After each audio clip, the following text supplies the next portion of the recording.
Money is not just something you earn with your hands, it is something you invite with your mind. Long before money enters your pocket, it has already visited your inner world, and if it feels unwanted there, it quietly turns back. This is the secret few are willing to see. You may say you want wealth, you may pray for abundance, you may work endlessly, but deep inside your relationship with money is already decided. Look closely at your thoughts when you hear the word money. Do you feel ease or do you feel tension? Do you feel possibility or do you feel guilt? For many people, money carries a strange weight. It reminds them of conflict, of arguments at home, of parents worrying late at night, of people fighting, cheating, losing their humanity. These memories settle silently in the unconscious. Later, as adults, they speak one thing and feel another. On the surface they say, "I want to be rich." Deep inside they whisper, "Money destroys people." Life listens to the whisper, not the shout. When money comes near such a person, something subtle happens. Opportunities are missed, deals feel uncomfortable, growth feels dangerous. The person may not even notice it, but the door closes from the inside.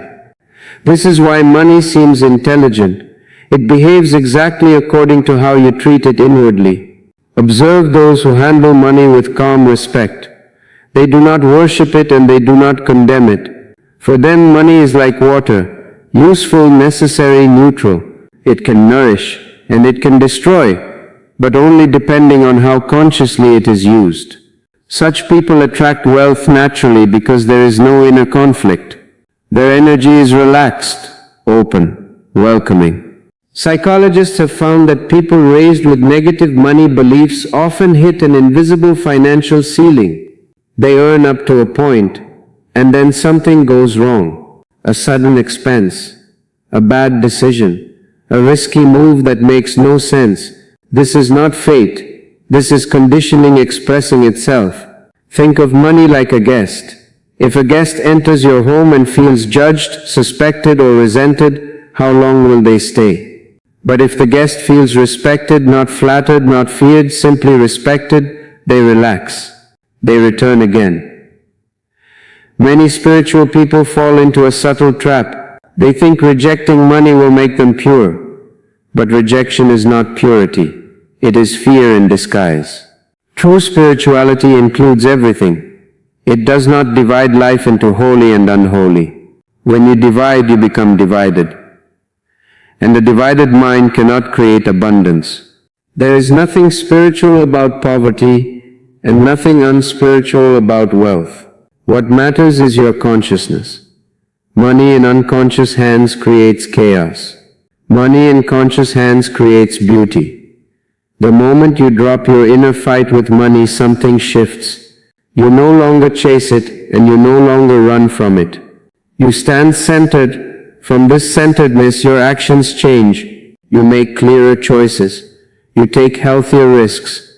You stop sabotaging your own growth. This is why two people can do the same work, in the same market, with the same skills, and one struggles while the other flourishes. The difference is not effort.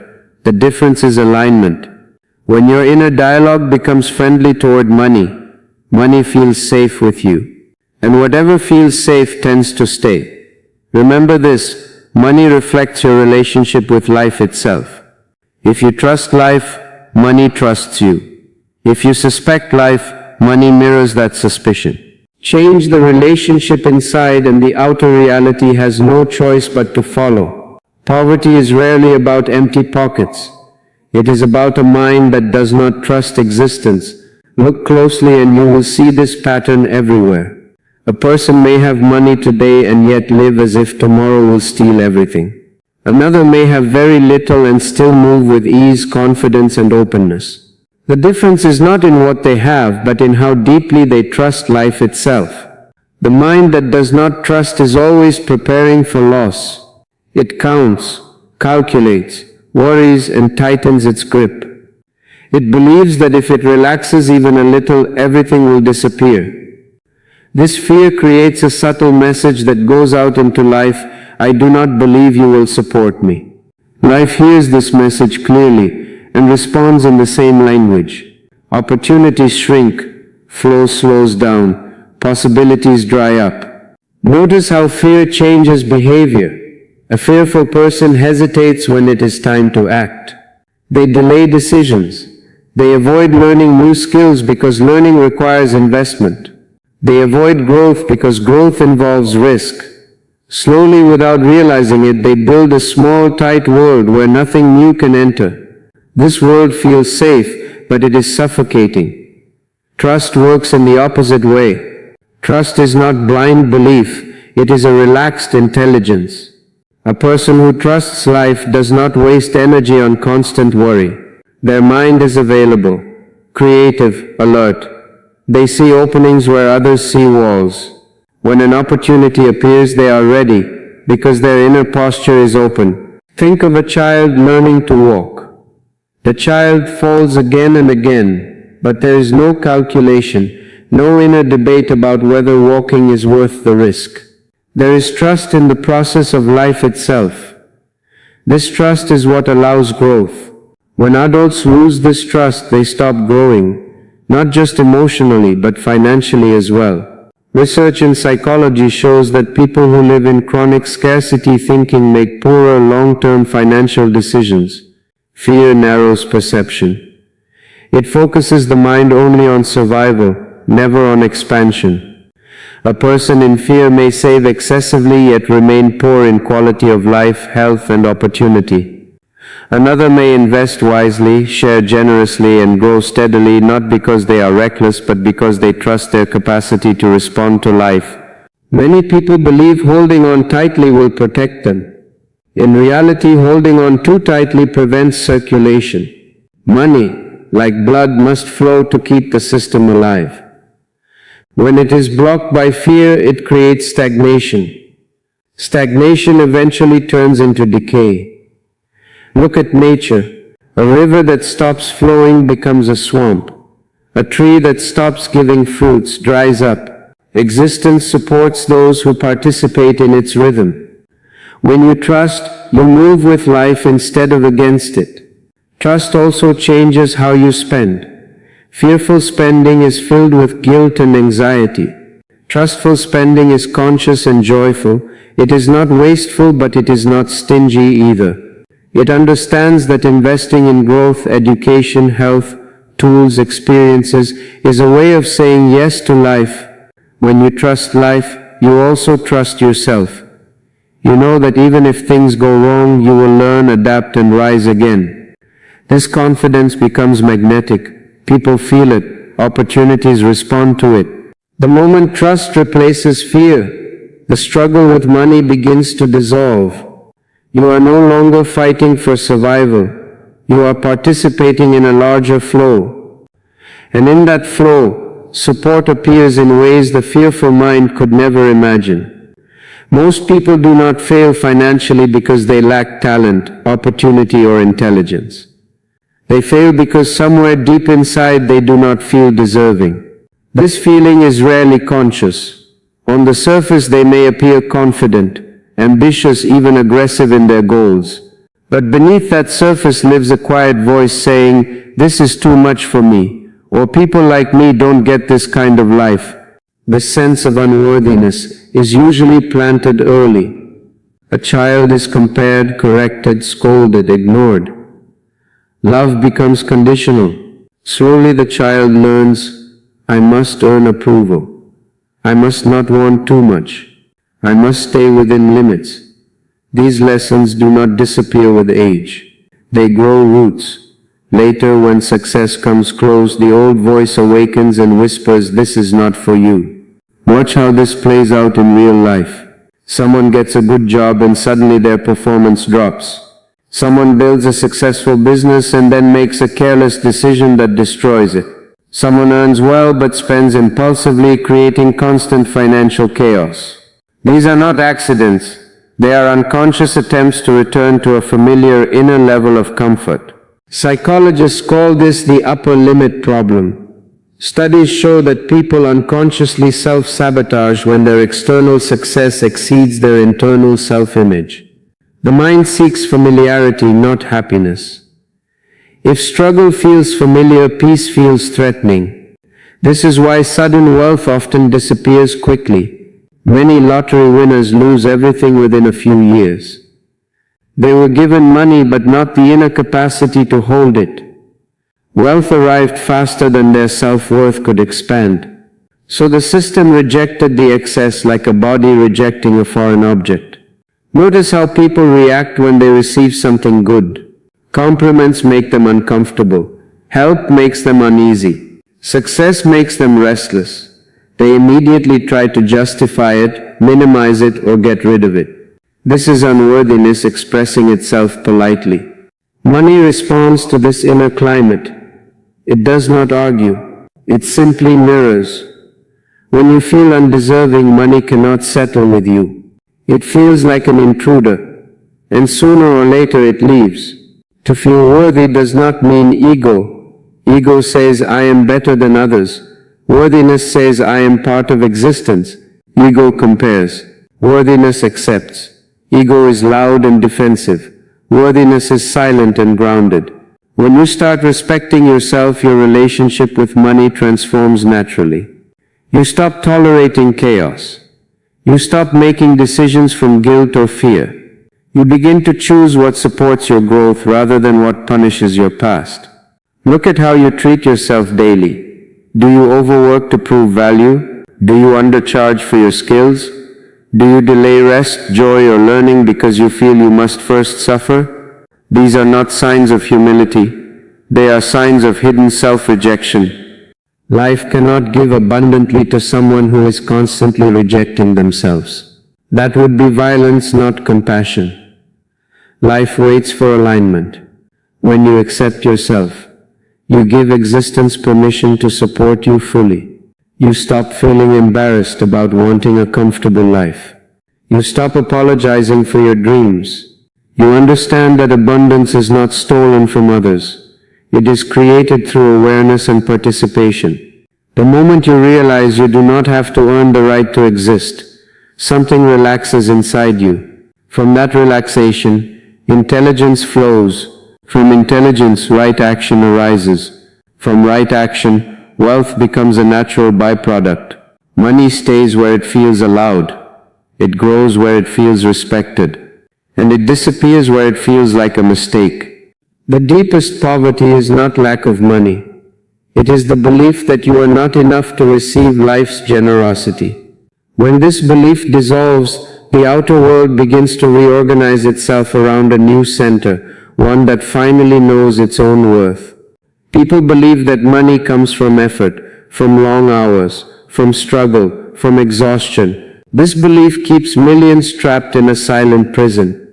They work harder each year, yet their lives do not expand. Something essential is missing, not effort but awareness. Without awareness, effort becomes repetition. With awareness, even small actions create great results. Look at your own life. How many times have you repeated the same financial mistakes, the same impulsive decisions, the same delays, the same fears, the same excuses?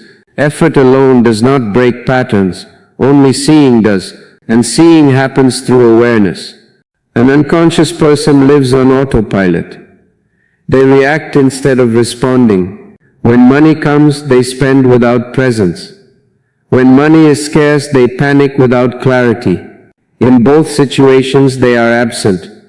And whatever you are absent from cannot grow. Awareness means being present with your thoughts, emotions, and actions. It means noticing why you buy something, why you avoid something, why you postpone something. This simple noticing has immense power. The moment you see a pattern clearly, it begins to lose its grip. Think of a man walking in darkness, hitting the same wall again and again. He believes the wall is fate. Then one day a small light is turned on. The wall is still there, but now it is no longer destiny. It is simply an obstacle that can be walked around. Awareness is that light.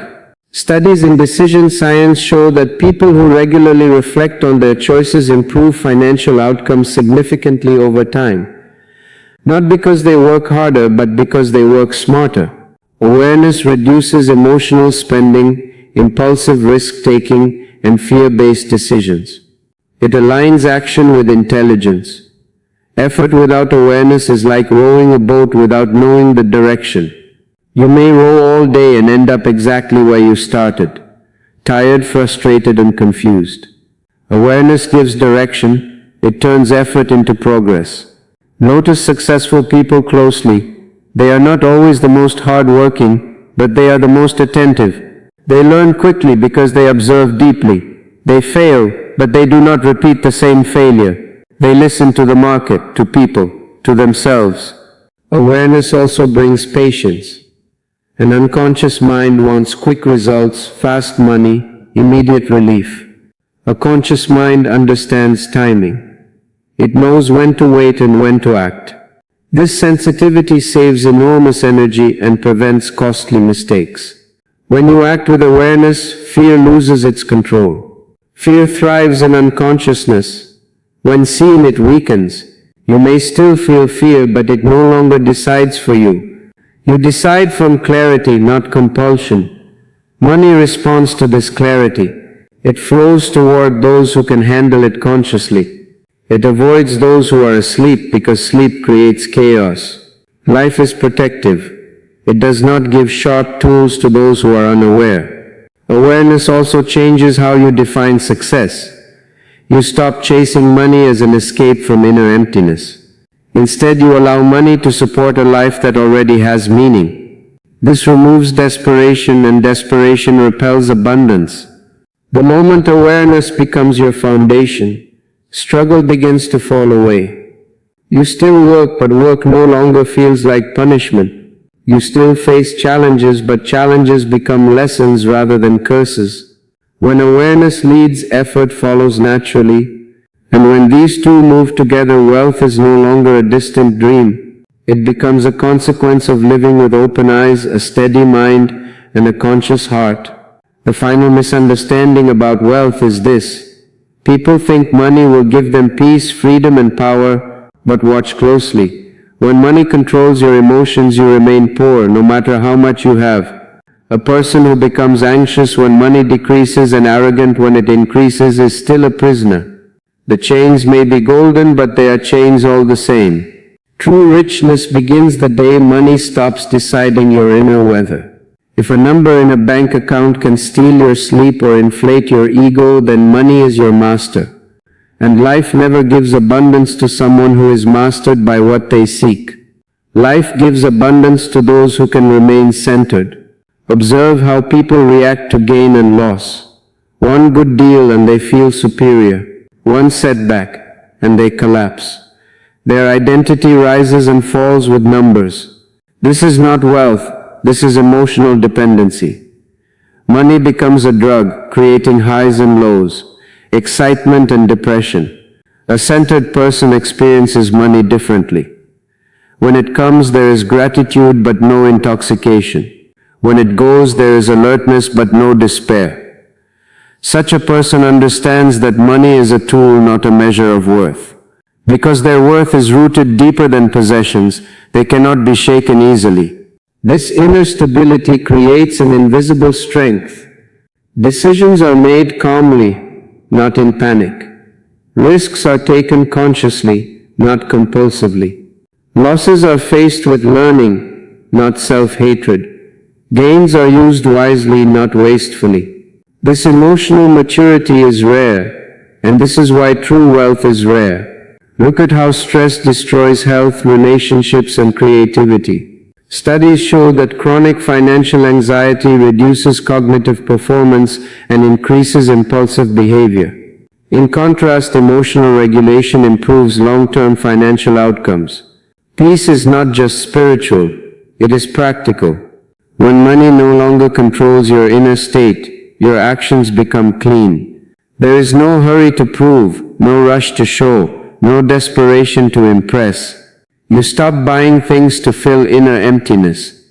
You stop chasing money to escape fear. You begin to use money to express intelligence and care. Paradoxically, this is when money begins to stay. Life trusts those who are not dependent. When you do not cling, you can be trusted with more. When you are not afraid to lose, you are capable of managing gain. Look at nature. Trees do not panic when leaves fall, and they do not celebrate when flowers bloom. They remain rooted.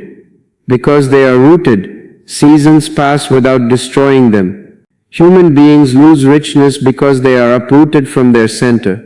This centeredness is not coldness. It is aliveness without attachment. You can enjoy comfort without being enslaved by it. You can use luxury without being used by it. You can have ambition without anxiety. The moment money stops being your emotional regulator, you cross an invisible threshold. You are no longer chasing wealth. Wealth begins to cooperate with you. Not because you are clever, but because you are balanced. Life supports balance. It withdraws from extremes. When you are neither greedy nor afraid, neither inflated nor broken, you become a stable ground. And stability is magnetic. This is the deepest spiritual law of wealth. Money flows to those who do not need it to feel whole. And it avoids those who are trying to use it as a substitute for inner completeness. When you discover that completeness within, money finally finds a home where it can stay without corrupting, without controlling, without destroying. So remember this spiritual law: money does not come to those who beg. It does not stay with those who fear. It flows to those who understand themselves.